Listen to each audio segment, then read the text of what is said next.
今天我带着激动的心情和大家分享一个消息，在20万年人类的历史中，我们将迎来人类第二次经济大爆发。NBER 美国国家经济研究局的专家、时代杂志、经济学人杂志、OpenAI CEO Sam Altman、DeepMind CEO Demis Hassabis 和马斯克等等专家学者以及诸多的研究机构认为，未来几年内，随着 AI 时代的真正来临，将会触发人类历史上的第二次经济大爆发。这很可能是你这一生中一次发大财的机会。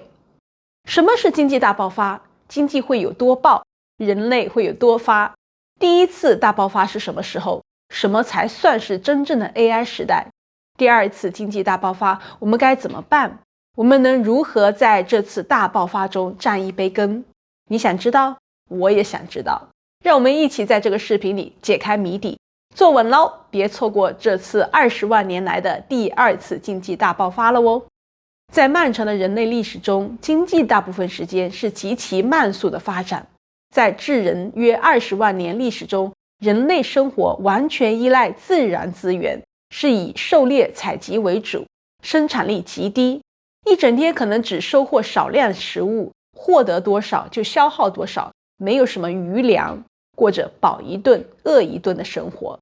一直到了公元前1万年，人类才出现了农业革命，进入了农耕文明。这是人类经济的第一次大转型，从在自然中直接索取资源，转向了通过改造自然来获得资源。人类的人口虽然得到了急剧增长，但大部分人类的人均收入仍停留在温饱水平，而且这种情况一直持续到1760年左右。或许有人会说，不对呀，在农耕文明的1万多年的漫长时间中，人类的农业工具、农作物品种、灌溉技术等等都得到了很大的进步，粮食产量增加了，怎么大部分人类还是停留在温饱水平呢？这是因为人类有个本能，就是一旦吃饱了就会想着生小孩。所以在人类农业文明时期，在技术进步和资源增加的同时，人口也在快速的增长，但粮食产量是受土地和生物资源等限制的，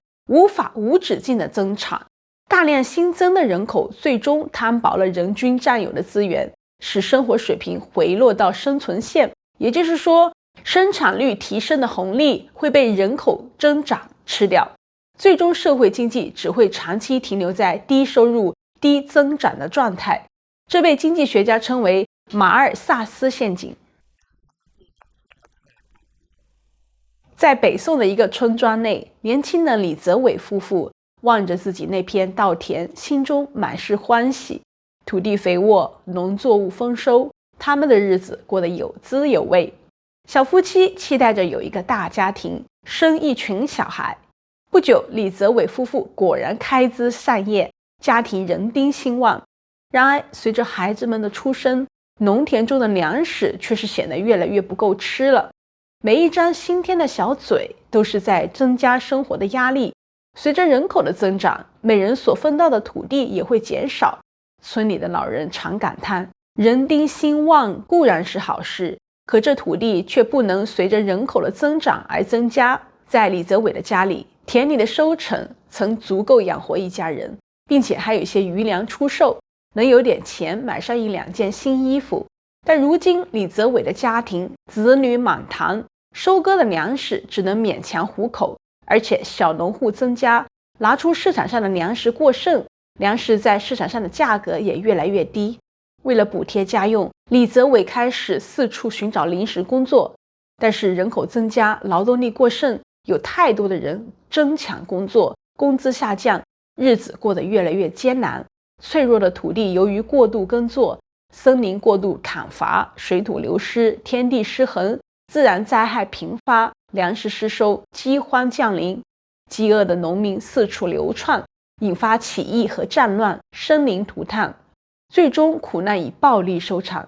数年后，硝烟散尽，人口锐减，许多土地荒废，等待新的耕作者。这种残酷的循环虽然带来了巨大的痛苦，却也让一切重新开始。这就是1万多年古代农耕社会的经济循环发展的缩影。技术进步，总产量提升，人均生活水平短暂提高，接着就出现人口快速增长，人均资源被摊薄，生活条件恶化，战争、饥荒或疾病重新压缩人口，人均生活水平回到了原点，接着循环再来。这就是马尔萨斯陷阱的生动描述。历史学家 Angus Maddison 的数据表明，公元0年到1700年，全球人均 GDP 几乎没有什么实质增长，全球经济平均增长率是每100年 8%。 你没听错，是100年才增长 8%。 而中国在2003年到2007年间，生产总值就连续5年每年增长 10% 或以上，2007年还达到了 11.4%， 可想而知农耕社会增长是多么的缓慢。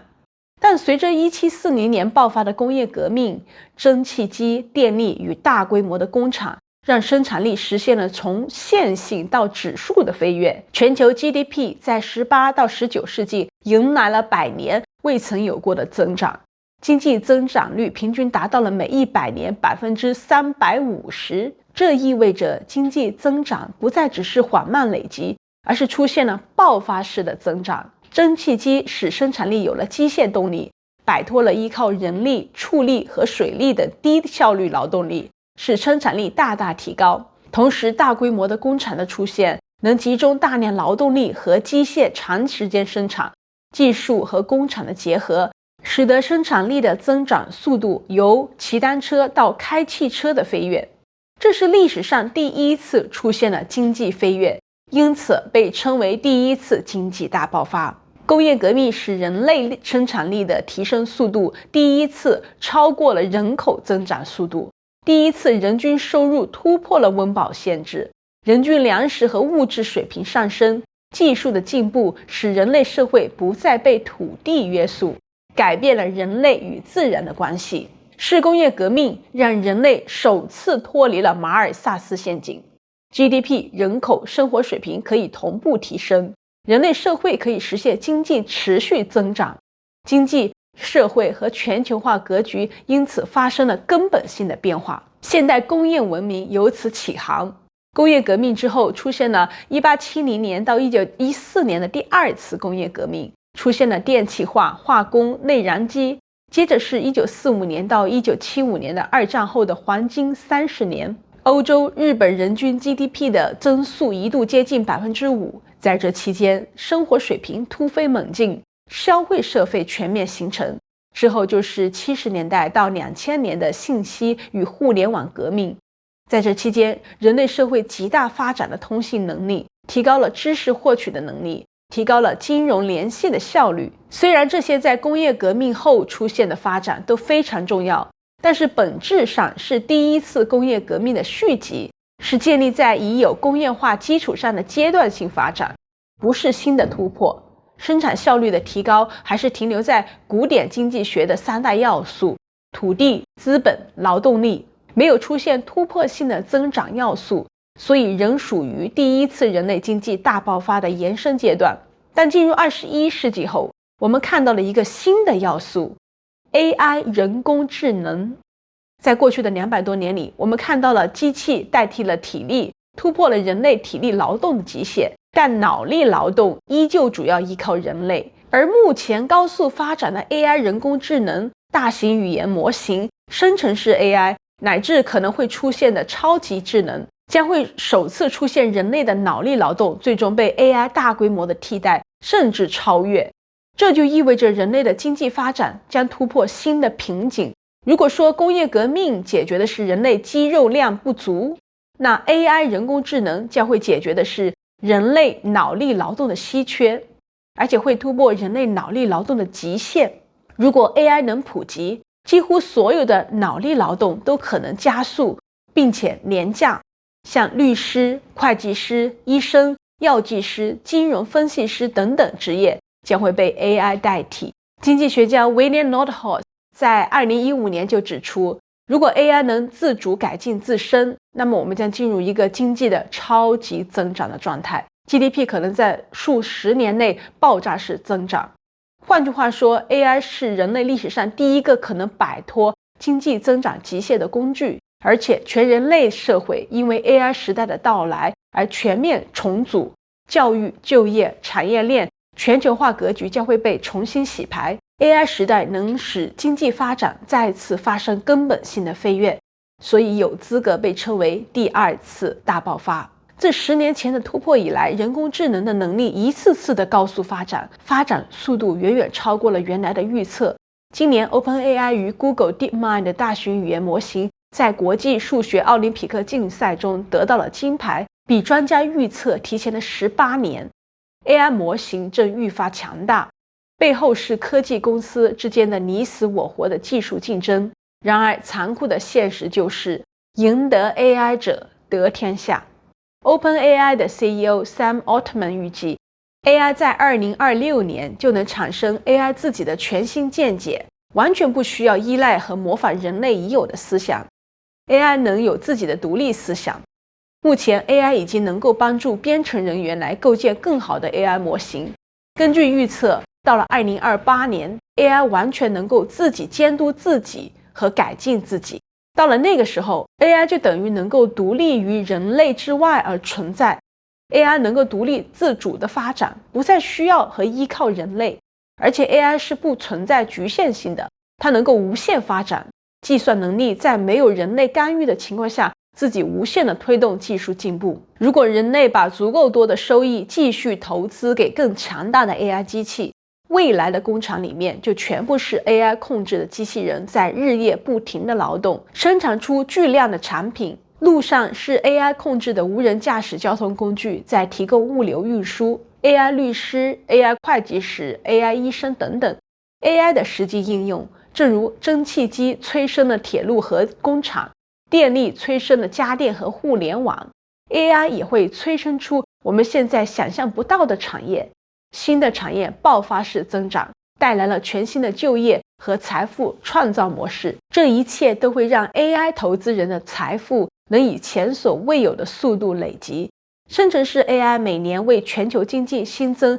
2.6 到 4.4 万亿美元的价值。根据智库 Approach AI 的预测，一旦 AI 能完成 30% 的任务，年增长率将超过 20%。AI 有可能为美股创造出13到16万亿的美元市值增长，标普500价值可能上调约 29%， 对应企业每年净效益约9200亿美元。这就是第二次人类经济增长大爆发的 AI 时代的来临。包括马斯克在内的 AI 信徒们认为，自我改进的 AI 将催生出超级智能，人类将能获取所有可能的创意，包括制造最佳机器人、火箭和反应堆的方案。能源与寿命不再是约束，而经济唯一的限制将只是物理定律。但凡 AI 能大规模参与生产的，例如全自动工厂生产的商品、数字娱乐、AI 写书、设计建筑、作曲、编程等等，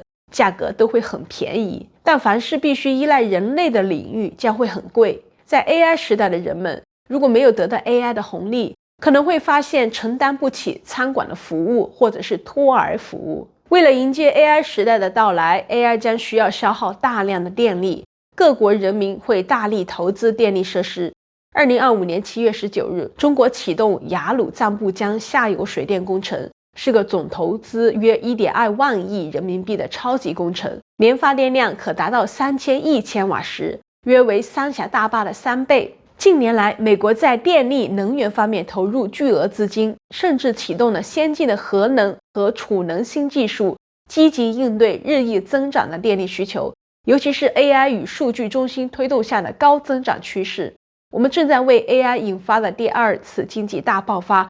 做充足的准备。那么问题来了，在这场巨大的爆发中，是所有人都会受益吗？